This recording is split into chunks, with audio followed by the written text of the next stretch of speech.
ní àárọ̀ yìí ọjọ́ Tuesday ọjọ́ keje nínú oṣù kọkànlá ẹni tó fún èmi àtẹ̀yin lórí ọ̀fẹ́ láti rí ọjọ́ òní òun la ó máa gbéga títí ayérayé.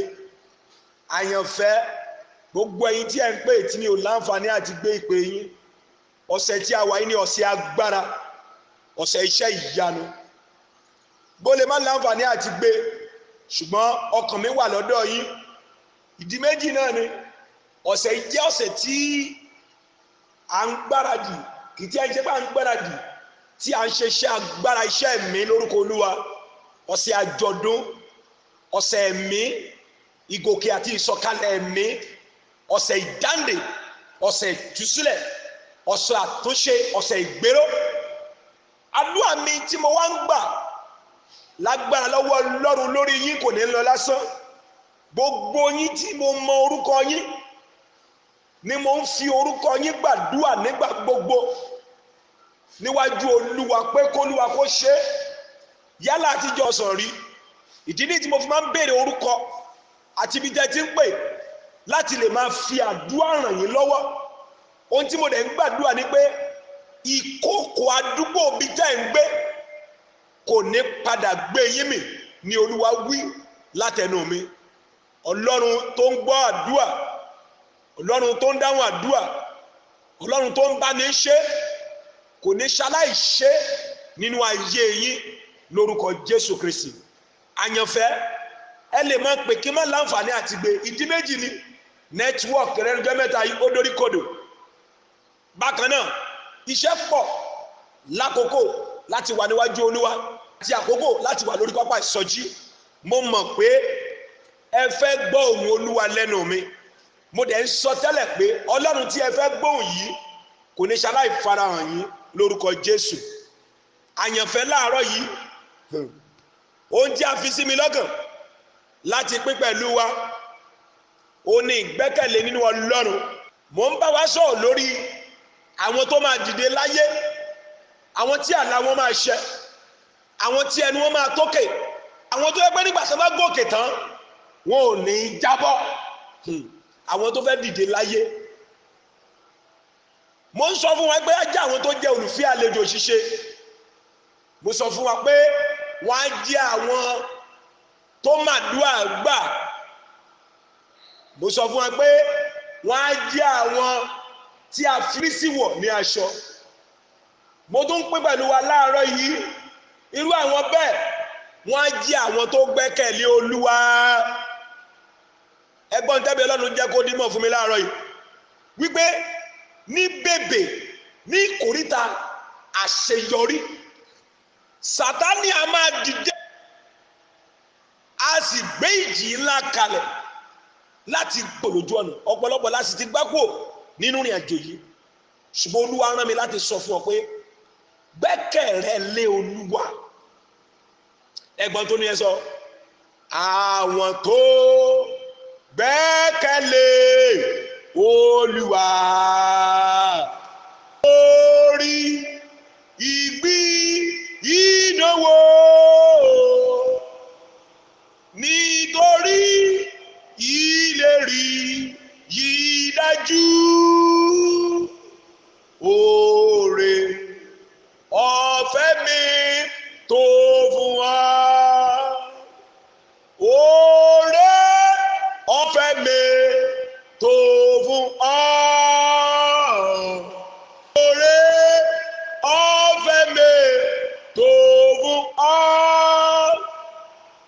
oore ọ̀fẹ́ tí kò lẹ́gbẹ̀ẹ́, oore ọ̀fẹ́ mi tó fún wa.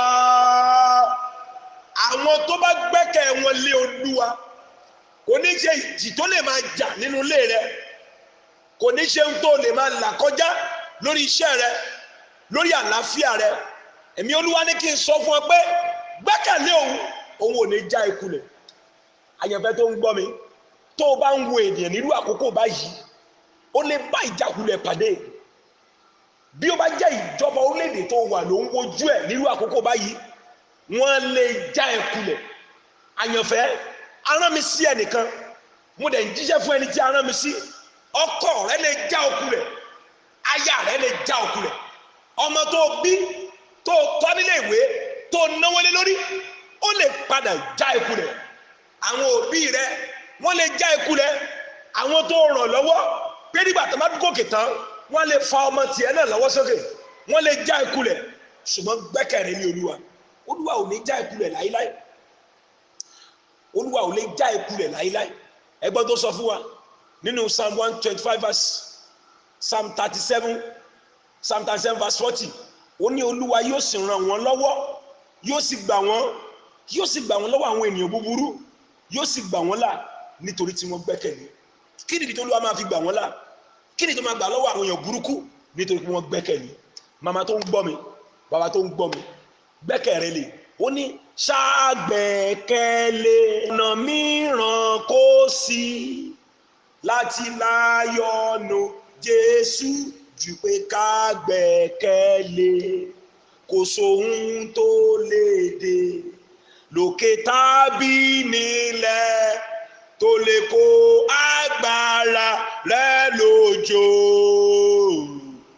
iyèméjì, ẹ̀rù, ìbànújẹ́, ẹ̀kún kò lè dúró bí àgbẹ́kẹ̀lé. àyànfẹ́, jẹ́ kí ìgbẹ́kẹ̀lé rẹ kó wà nínú Jésù. á gbà ọ́. kí ni tó fi gba àwọn èèyàn nínú ìwé psalm 37 verse 40 tá a kà? nítorí tí wọ́n gbẹ́kẹ̀ wọn lé. kí ni ìdí tó fi gba Abrahamu? kí ni ìdí tó fi gba Samsoni? kí ni ìdí tó fi gba àwọn èèyàn ńláńlá tí a ń sọ nípa wọn? torí wọ́n gbẹ́kẹ̀ wọn lé. Ṣádákì, Méṣákì, Abẹ́dínígò, Dáníẹ́lì nínú náà ìléru.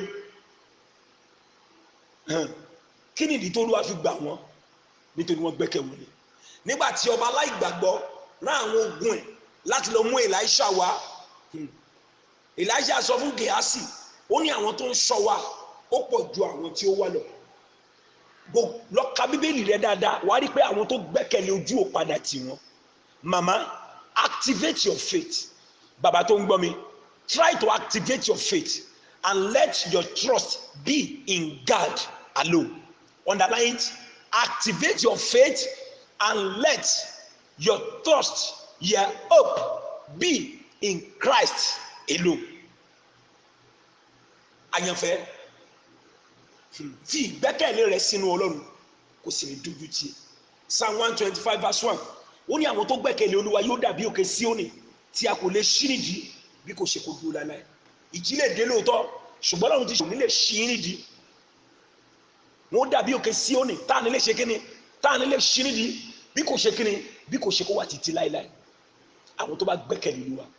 màmá tó ń gbọ́ mi, bàbá tó ń gbọ́ mi, fi ìgbẹ́kẹ̀lé rẹ sínú Ọlọ́run bí ọdún yìí ti ń lọ parí lọ. nínú ìrìn àjò iṣẹ́, nínú ìrìn àjò òwò ẹ, lórí ọ̀rọ̀ ọmọ, jẹ́ kí ìgbẹ́kẹ̀lé rẹ kó wà nínú Ọlọ́run. má wá ìgbẹ́kẹ̀lé àti ìrànlọ́wọ́ lọ síbi tí kò sí ìrànlọ́wọ́. ìrànlọ́wọ́ ènìyàn asán ni, ìrànlọ́wọ́ èṣù asán ni. jẹ́ kí ìgbẹ́kẹ̀lé rẹ kó wà nínú Ọlọ́run. Ọlọ́run ló dá ẹ, kò lè gbàgbé ẹ. àkọsílẹ̀ àti àkókò rẹ̀ fún ọ ó ń bọ̀ wá sí ìmúṣẹ. Jeremiah 29:11 ó ní èròǹgbìn sí kì í ṣe fún ibi. ó lè fẹ́ jọ ibi lójú yín, ṣùgbọ́n kì í ṣe ibi, láti fún yín ní ìgbà ìkẹyìn àti ìrètí. kò sẹ́ni tó gbẹ́kẹ̀lé Ọlọ́run tójú tì. ó lè ní ìdojúkọ. pé ojú ọmọ Ọlọ́run kò sọ pé ó lè ní ìdojúkọ. pé ó ń sin Ọlọ́run kò sọ pé ó lè ní ìdojúkọ. ṣùgbọ́n ìdojúkọ yẹn Bíbélì sọ pé ó ní àwọn tó bá gbọ́ ọ̀rọ̀ mi tó bá ń tẹ̀lé, ó ní wọ́n dàbí pọ́n mọ̀lẹ́ tó kọ́lé rẹ̀ sórí àpáta. ó ní ìjì máa dé, ìkún omi máa dé, ó ní ṣùgbọ́n kò ní wó. àyànfẹ́ tó ń gbọ́ mi, jẹ́ kí ìgbẹ́kẹ̀lé rẹ kó wà nínú Ọlọ́run nìkan. fi ìgbẹ́kẹ̀lé rẹ sínú Jésù, ọ̀la rẹ yóò sì dára. mo gbàdúrà fún ẹnìkan tó ń la nǹkan kọjá níbi tó ti ń gbọ́ mi lọ́wọ́lọ́wọ́, lórí ọ̀rọ̀ iṣẹ́ rẹ, lórí ọ̀rọ̀ ìgbéyàwó, lórí àlàáfíà. ó ti gbàwẹ̀, ó ti gbàdúrà. mo bẹ̀ Ọlọ́run lórúkọ Olúwa wípé nítorí àdúrà tó ń lọ lọ́wọ́, nítorí ọ̀sẹ̀ ìkórè, ọ̀sẹ̀ àjọ̀dún tó ń lọ lọ́wọ́ nínú iṣẹ́ ìránṣẹ́ yìí, Ọlọ́run yóò dáhùn àdúrà rẹ. ìgbẹ́kẹ̀lé rẹ nínú Olúwa kò ní já sí asán. ìrìn àjò ẹ láyé ẹ̀rí ló máa padà já sí. kò ní padà rí fún ẹ bí àwọn ọ̀tá rẹ ti ń fẹ́. Ọlọ́run yóò gbé ẹ lórí sókè. Ọlọ́run yóò mú alárere rẹ ṣẹ. Ọlọ́run yóò mú ìgbà ọ̀tun dé bá ọ. Ọlọ́run yóò fi orin tuntun sí ọ lẹ́nu. Ọlọ́run yóò fi ayọ̀ sí ẹ ní ọkàn. Ọlọ́run yóò sì bá ìní rẹ pàdé. Ọlọ́run yóò ṣe inú ayé rẹ lẹ́ẹ̀kan sí. Ọlọ́run yóò ràn ẹ́ lọ́wọ́. Ọlọ́run mi yóò tì ẹ́ lẹ́yìn. A sì bá ọ ṣe lórúkọ Jésù Kristi Olúwa wa. Bí a ti ń tẹ̀síwájú nínú ìrìnàjò ni, ẹ jẹ́ kí ìgbẹ́kẹ̀lé wa kó wà nínú Ọlọ́run nìkan. Ẹ jẹ́ kí ìgbẹ́kẹ̀lé wa kó wà nínú kíni? Nínú Ọlọ́run. Ẹ jẹ́ kí ìgbẹ́kẹ̀lé wa kó wà nínú Ọlọ́run. Ẹ jẹ́ ká fi ìgbẹ́kẹ̀lé wa sínú Ọlọ́run. Ojú kò sì ní tì wá. A dára fún wa lórúkọ Olúwa. Àyànfẹ́, ẹ má gbàgbé lọ́jọ́ Sunday lájọ máa pàdé pọ̀ ní ìlú Ìjẹ̀bú-Igbó. Kò sí ọ̀nà tí ò já sí Ìjẹ̀bú-Igbó. Ọ̀nà London gan já sí Ìjẹ̀bú-Igbó. Ọ̀nà Canada já sí Ìjẹ̀bú-Igbó. Ọ̀nà Ìbàdàn já sí Ìjẹ̀bú-Igbó. Ọ̀nà Èkó yáà ló wọ Ìjẹ̀bú-Igbó wá. Irú ọjọ́ báyìí inú èmi náà yóò dùn láti ní irú yín. Mo mọ̀ pé ọ̀nà yín pọ̀. Èmi gan mọ̀ pé invitation pọ̀ níwájú yín. Ṣùgbọ́n inú mi yóò dùn. Ayọ̀ mi yóò kún bí n bá láǹfààní láti ní ilẹ̀gbẹ́ wa. Ìdí nìyí tí mo fi pàdé sí aago 11 pé gbà bá máa ṣe di aago 3 a ó tú yín lẹ̀. Èyí tó ń padà sékòó, èyí tó ń padà sọ́nà Àbújá, èyí tó ń padà sọ́nà Ìlọrin yóò lè padà. Nírú àkókò báyìí inú èmi náà yóò dùn tí bá wo ọ̀tún tí mo rí yín, tí mo wò sí tí mo rí yín, tí mo rí yín níwájú tí mo rí yín lẹ́yìn, tí mo tún rí pé nígbà tẹ́ ń bọ̀ ẹ ò dá wá, tí mo rí àwọn èèyàn tẹ́ ẹ kó tẹ̀lé wá, tí ẹ kó mọ́ra wá, inú mi yóò dùn, ayọ̀ mi yóò sì kún. Màmá tó ń gbọ́ mi nírú àkókò èmi náà nílò yín. Bàbá tó ń gbọ́ mi nírú àkókò báyìí ayọ̀ mi yóò kún tí bá rí yín ní ẹ̀gbẹ́ mi. Mo lè wá gbàdúrà pé lọ́jọ́ tí ẹ̀yin náà bá ń retí ìrànlọ́wọ́ ẹnìkan, èèyàn 15 yóò dìde fún ìrànlọ́wọ́ yín. Gbogbo ẹ̀yin tá ń fi nǹkan ránṣẹ́ sí wa, à ń rí o, a dẹ̀ dúpẹ́ lọ́wọ́ yín. Bí Olúwa sì ti ń bẹ tẹ̀mí ẹ̀ ń bẹ, ẹ ò ní nìkan ṣayé yín. Màmá kan pè mí láti England, ó ní pé pásítọ̀ àwọn òsínlé ni ò jẹ́ kí àwọn náà fẹ́ wà, ṣùgbọ́n àwọn òsínlé wọ́n ní nǹkan méjì lẹ lè ṣe.